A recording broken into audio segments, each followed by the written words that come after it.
शुरू करने जा रहे हैं बेटा, उसका नाम है इलेक्ट्रोनेगेटिविटी।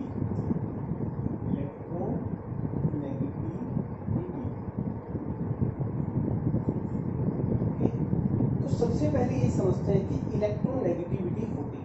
पहले इसकी डेफिनेशन और फिर इस कंसेप्ट को हम ब्रॉडली एक्सप्लेन करेंगे। तो डेफिनेशन क्या है बेटा वो समझिए, the tendency of an atom to attract shared pair, ध्यान से इस बात को ध्यान देखना बेटा, shared pair of electron toward itself in a covalent bond. तो यहां पे ये दो चीजें आपको बड़े ध्यान से देखनी है कि शेयर्ड पेयर और कोवलेंट, ठीक है। तो डेफिनेशन क्या है, tendency of an atom to attract shared pair of electron toward itself in a covalent. यानी पहली बात कोवलेंट बॉन्ड, अगर हम एक एग्जांपल है बेटा जी, एग्जांपल है HCl। जनरली बच्चों को कंफ्यूजन होता है कि सर आयनिक बॉन्ड कब बनता है और कोवलेंट बॉन्ड कब बनता है। तो समझिएगा, अगर इलेक्ट्रोनेगेटिविटी का डिफरेंस कम होता है, जो हम इस लेक्चर में ब्रॉडली एक्सप्लेन भी करेंगे आपको, तो उस केस में बॉन्ड बनता है कोवलेंट। और अगर ये डिफरेंस बहुत ज्यादा हो जाए, H का और Cl का बहुत ज्यादा डिफरेंस हो जाए, then it will transform into ionic bond, या ये क्या करेगा, आयनिक बॉन्ड की तरफ मूव करना शुरू कर देगा। लेकिन फिलहाल हम लोग इलेक्ट्रोनेगेटिविटी की डेफिनेशन को समझ रहे हैं। तो देखिए बेटा, हाइड्रोजन और क्लोरीन के बीच में कोवलेंट बॉन्ड होता है, और ये वो इलेक्ट्रॉन है जो ये शेयर करते हैं, एक इलेक्ट्रॉन हाइड्रोजन का और एक क्लोरीन। अब क्लोरीन क्या करता है बेटा जी, इस शेयर्ड पेयर को थोड़ा सा अपनी तरफ खींच लेता है, और जिसकी वजह से इसके ऊपर पार्शियल नेगेटिव और हाइड्रोजन के ऊपर पार्शियल पॉजिटिव चार्ज आ जाता है। तो ये जो शिफ्टिंग होती है ना, शिफ्टिंग, कंप्लीट ट्रांसफर नहीं होता है, ये जो शिफ्टिंग होती है बेटा किसकी, शेयर्ड इलेक्ट्रॉन, ओके, और कहां से, कोवलेंट बॉन्ड से, इज कॉल्ड इलेक्ट्रोनेगेटिविटी। सीधी सी बात है बेटा, दो एटम इनके बीच में एक ताकतवर ग्रुप है, एक कमजोर है, तो ताकतवर क्या करेगा, और ताकतवर किस सेंस में, इलेक्ट्रॉन को खींचने की सेंस में। वो इलेक्ट्रॉन अपनी तरफ खींच लेगा तो उससे क्या हो जाएगा, एक के ऊपर पार्शियल नेगेटिव और एक के ऊपर पार्शियल पॉजिटिव आ जाएगा। तो ये होती है हमारी इलेक्ट्रोनेगेटिविटी, ठीक है जी। अब इसके बारे में कुछ बातें आपको जाननी बहुत जरूरी है बेटा। Point number 1, it is a relative property, it is a that is relative property. इसका क्या मतलब, इसका मतलब ये हुआ बेटा कि इंडिविजुअल एटम अगर कोई आपको दे दे एक्चुअल में, जैसे फॉर एग्जांपल फ्लोरीन, तो इसकी कोई इलेक्ट्रोनेगेटिविटी नहीं है अगर हम इसको किसी के साथ कंपैरेटिवली स्टडी ना। फ्लोरीन अकेला किसके इलेक्ट्रॉन खींचेगा, किसी के भी नहीं भाई, क्योंकि ये तो किसी के साथ बॉन्डेड ही नहीं है। तो फ्लोरीन की इलेक्ट्रोनेगेटिविटी क्या होगी, ये तभी एक्चुअल में स्टडी होगा जब फ्लोरीन किसी के साथ बॉन्ड बनाएगा, फॉर एग्जांपल HF बॉन्ड बन जाए, नाउ फ्लोरीन की इलेक्ट्रोनेगेटिविटी कैन बी। तो ये क्या होती है, रिलेटिव प्रॉपर्टी होती है, किसी के साथ कंपैरिजन में ही स्टडी होगी। नंबर 2 बेटा, इट इज यूनिटलेस, इसकी कोई यूनिट नहीं, इट इज यूनिटलेस। जैसे आपने इससे पहले आयोनाइजेशन एंथैल्पी पढ़ा, इलेक्ट्रॉन गेन एंथैल्पी पढ़ा, वहां हमारे पास यूनिट थी, इलेक्ट्रॉन वोल्ट एटम में था, या किलो जूल मोल पर मोल, किलो कैलोरी पर मोल। पर ये क्या है बेटा जी, ध्यान रखना, दैट इज यूनिट, ठीक है। तो डेफिनेशन समझ में आई, कंपैरेटिवली या रिलेटिव प्रॉपर्टी है, इंडिविजुअल एटम पे अप्लाई नहीं होती है, ये आपको ध्यान। तो चलिए अब देखते हैं कि वो कौन से फैक्टर्स हैं जो इलेक्ट्रोनेगेटिविटी को एक तरीके से अफेक्ट करते हैं। तो अब हम पढ़ेंगे बेटा factors affecting the electronegativity, factors affecting electronegativity। Negative. Okay, तो एक एक करके सारे फैक्टर्स को समझेंगे। सबसे पहला फैक्टर होता है बेटा size of atom. Size of atom कि एटम का साइज क्या है। अच्छा मान लीजिए ये कोई शेयर्ड पेयर इलेक्ट्रॉन्स पड़े हुए किसी के भी साथ है, मान लीजिए x के साथ है, फॉर एग्जांपल x को हम कुछ भी कंसीडर कर सकते, ठीक है। अब यहां कोई ये जो एटम है, ये मान लीजिए A एटम। अब A एटम का साइज ही डिसाइड करेगा कि ये कितने शेयर्ड पेयर अट्रैक्ट कर पाएंगे। कैसे समझिए, मान लीजिए बेटा A एटम का साइज इतना है, या फिर A एटम का साइज इतना है, या फिर A एटम का साइज बड़ा होता चला जा रहा है, देख रहे हैं आप। तो बड़े होने से क्या होगा बेटा, एक्चुअल में जो इलेक्ट्रॉन है उनको अट्रैक्ट किसने करना है, उनको अट्रैक्ट करना है प्रोटॉन ने, ठीक है जी। और प्रोटॉन कहां अवेलेबल है, हमारे पास न्यूक्लियस के अंदर। तो जैसे जैसे A का साइज बड़ा होगा वैसे वैसे शेयर्ड इलेक्ट्रॉन की डिस्टेंस या दूरी उससे बढ़ जाएगी, दूर हो जाएंगे वो। तो क्या होगा, प्रोटॉन को खींचने में प्रॉब्लम। क्या आप मेरी बात समझ पा रहे हैं? तो साइज बढ़ने से क्या होता है बेटा, शेयर पेयर को खींचना अपनी तरफ थोड़ा टफ हो जाता है। तो याद रखिएगा size of atom is inversely proportional to electronegativity. ये पहला, जैसे जैसे साइज बढ़ेगा इलेक्ट्रोनेगेटिविटी कम होती जाएगी, क्योंकि साइज के बढ़ने से शेयर्ड पेयर का जो डिस्टेंस है वो ज्यादा हो जाएगा। तो क्या होगा, इलेक्ट्रॉन को खींचना, ठीक है जी। तो सबसे पहला हमारे पास क्या है बेटा, point size of atom. Number 2 second point की बात करते हैं, न्यूक्लियर चार्ज। ये हम लोग आपको बहुत अच्छे से एक्सप्लेन कर चुके हैं साइज का, जब हम लोगों ने फैक्टर स्टडी किया था। Nuclear charge you know very well is represented by Z। अभी एक्चुअल में न्यूक्लियर चार्ज होता क्या है, एक एटम और ये उसका न्यूक्लियस। अब न्यूक्लियस के अंदर क्या होता है, प्रोटॉन और प्रोटॉन का चार्ज क्या होगा, पॉजिटिव। तो ये पॉजिटिव चार्ज क्या करता है बेटा, बाहर घूमने वाले इलेक्ट्रॉन के ऊपर एक इनवर्ड पुल या अट्रैक्टिंग फोर्स लगाता है। तो वो जो अट्रैक्टिंग फोर्स होती है कहीं ना कहीं वही हमारा न्यूक्लियर चार्ज, ठीक है। तो अब आप खुद समझिए हमें करना क्या होता है इलेक्ट्रोनेगेटिविटी में, हमें इलेक्ट्रॉन खींचना, ठीक है। तो अब सोचिए खींचने का काम करता कौन है, पॉजिटिव चार्ज। तो पॉजिटिव चार्ज कम होना चाहिए कि ज्यादा होना चाहिए, दोबारा समझिए। मान लीजिए यहां कोई इलेक्ट्रॉन रखा हुआ है, यहां पॉजिटिव चार्ज है, मान लीजिए यहां पॉजिटिव चार्ज +2 है, एक दूसरा है उस पे +3 है, और तीसरा है उस पे +4।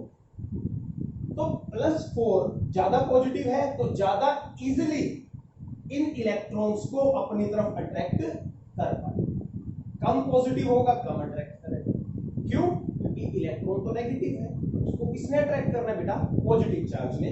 तो क्या होगा, जैसे जैसे आपका पॉजिटिव चार्ज बढ़ेगा इलेक्ट्रॉन को अपनी तरफ खींचने की टेंडेंसी भी बढ़ेगी, और इसी टेंडेंसी को तो इलेक्ट्रोनेगेटिविटी कहा जाता है। तो यहां से आपको समझना है कि nuclear charge is directly proportional to electronegativity. जितना ज्यादा न्यूक्लियर चार्ज होगा, और न्यूक्लियर चार्ज कहीं ना कहीं किससे जुड़ा हुआ है, प्रोटॉन से, यानी जितने ज्यादा प्रोटॉन्स होंगे क्या होगा, आपकी इलेक्ट्रोनेगेटिविटी उतनी ज्यादा।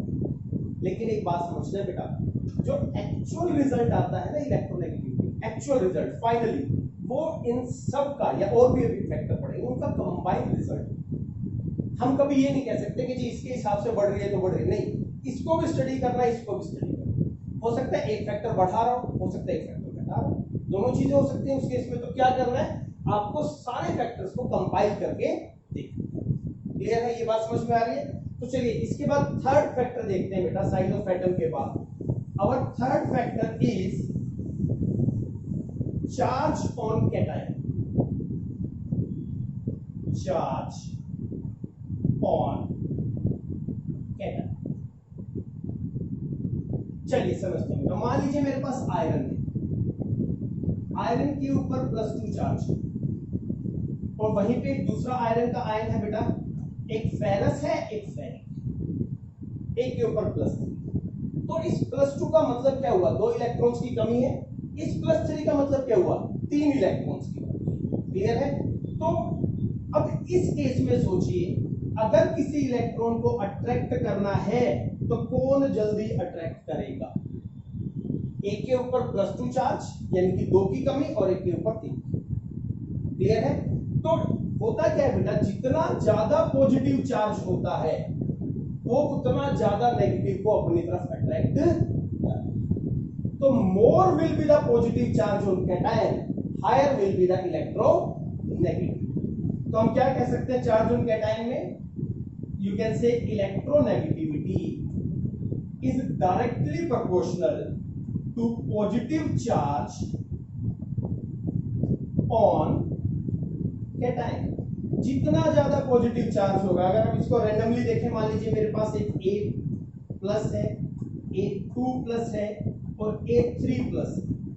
If someone ask you whose electronegativity is more, कुछ नहीं सोचना है बेटा, more will be the positive charge, more will be the electro। ठीक है, ये बात आ रही है समझ में।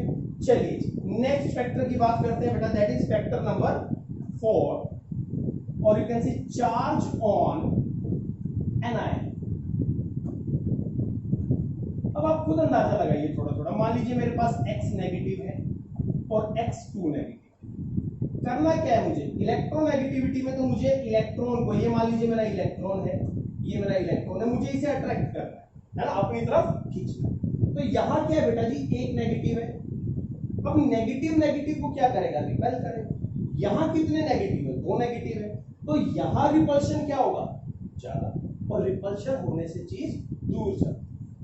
तो more will be the negative charge on anion, less will be the electronegativity. यानी कि एनायन पे चार्ज कम होना चाहिए फॉर मोर इलेक्ट्रोनेगेटिविटी, और कैटायन पे ज्यादा होना चाहिए। एग्जांपल ले लेते हैं O नेगेटिव और O2। तो इसमें से which one is more electronegative, O negative will be more electro. ठीक है जी, आ रही है बात समझ में। तो ये 4 फैक्टर थे बेटा। 5th फैक्टर पे आते हैं हम लोग, क्या कहते हैं समझिए। हालांकि 5th फैक्टर जो है वो केमिकल बॉन्डिंग के बाद अच्छे से समझ में आता है, लेकिन फिर भी यहां हम एक बार उस फैक्टर को स्टडी करते हैं, and the name is hybridization. The word is hybridization. क्या होता है, कैसा होता है, ये बहुत अच्छे से हम लोग केमिकल बॉन्डिंग के चैप्टर में समझेंगे। बट क्योंकि आपने वेस्पर थ्योरी पढ़ी हुई है, आपको उनके नाम पता होंगे। यहां हम 3 हाइब्रिड स्टेट लेके चल रहे हैं, sp, sp2 और sp। सवाल उठता है which one is more electro. या मैं आपको समझाता हूं, sp स्टेट का वाक्य समझिए। मान लीजिए मेरे पास ये कोई कंपाउंड, ठीक है जी, ये कार्बन है। दीज आर कॉल्ड बेटा कोवलेंट बॉन्ड, ये 4 कोवलेंट। अब होता क्या है, जो फर्स्ट बॉन्ड होता है वो हमेशा सिग्मा बनता है। इस कार्बन और इस कार्बन के बीच पहला बॉन्ड क्या हो जाएगा, सिग्मा, और बचे हुए सारे बॉन्ड क्या कहलाते हैं, पाई बॉन्ड।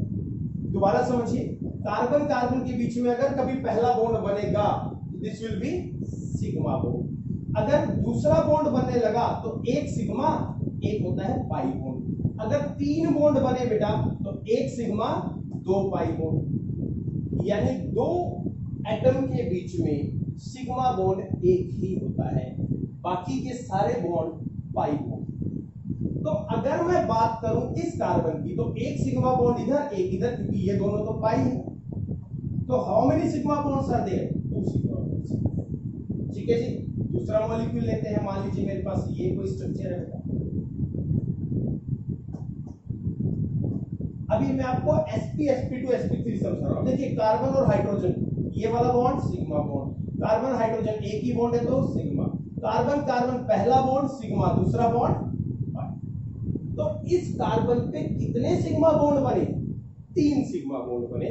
तो मैं यहां लिख देता हूं, you can say there are 3 sigma. Okay, आगे चलते हैं बेटा। अगर मैं बात करूं methane, that is our methane, आप लोग क्लासेस में पढ़ के आए हैं। अभी यहां क्या है, सिंगल बॉन्ड है तो sigma sigma sigma and sigma, इसका मतलब 4 सिग्मा बॉन्ड। क्लियर है। एक कार्बन की बात होती है बेटा, पूरे मॉलिक्यूल की नहीं, अगर डायटोमिक मॉलिक्यूल है इस तरीके से तो इसकी हाइब्रिडेशन अलग से आएगी, इसकी अलग हो सकती है। तो अभी हम इसकी बात कर रहे हैं। कितने सिग्मा बॉन्ड बने? 2। कितने बने? 3। कितने बने? 4।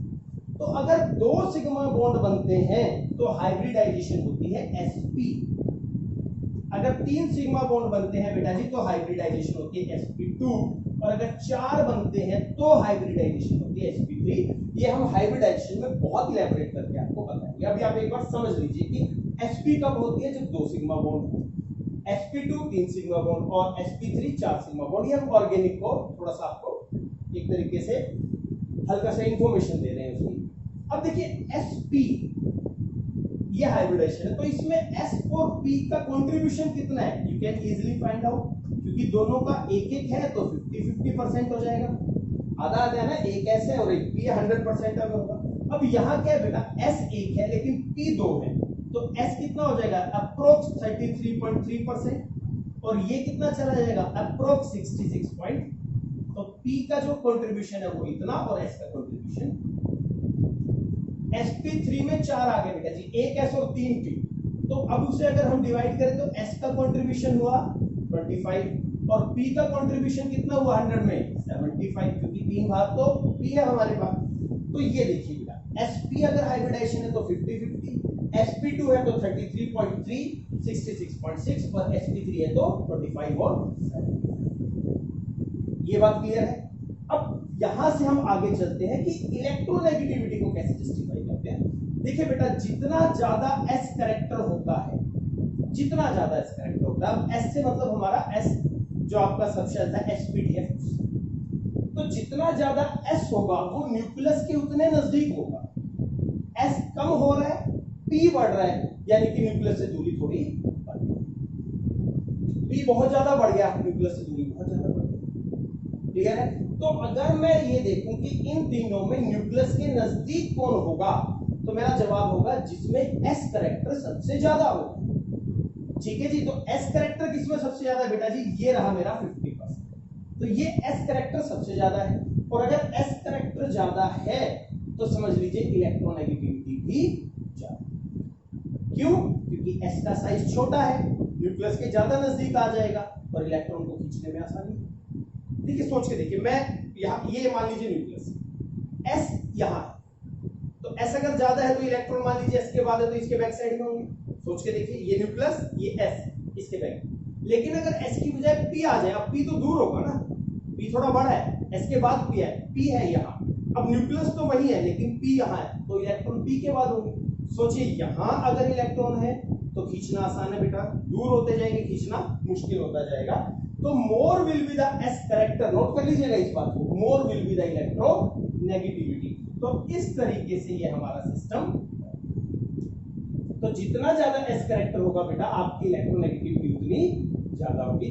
तो these are 5 factors which affect the electronegativity of an atom. मैं फिर से एक बार डिफाइन करता हूं, इलेक्ट्रोनेगेटिविटी एक रिलेटिव प्रॉपर्टी, किसी के कंपैरेटिवली स्टडी हो, ये यूनिटलेस हो और कोवलेंटली बॉन्डेड एटम्स में पाई जाती है। यहां जो स्ट्रांगली इलेक्ट्रोनेगेटिव एटम होगा वो शेयर्ड पेयर इलेक्ट्रॉन को थोड़ा सा अपनी तरफ खींचेगा। फैक्टर्स अफेक्टिंग में 5, साइज का, इलेक्ट्रोनेगेटिविटी ज्यादा का केस बता रहा हूं, साइज होना चाहिए छोटा, न्यूक्लियर चार्ज होना चाहिए ज्यादा से ज्यादा। समझ पा रहे? अगर कैटायन है तो चार्ज मैक्सिमम हो, अगर एनायन है तो चार्ज मिनिमम हो, और अगर हाइब्रिडाइजेशन है तो उसमें s कैरेक्टर मैक्सिमम होना चाहिए। ठीक है जी, तो ये था इलेक्ट्रोनेगेटिविटी और फैक्टर्स अफेक्टिंग। नेक्स्ट लेक्चर में हम इसकी स्केल और ट्रेंड के बारे में आपको बताएंगे। तो नोट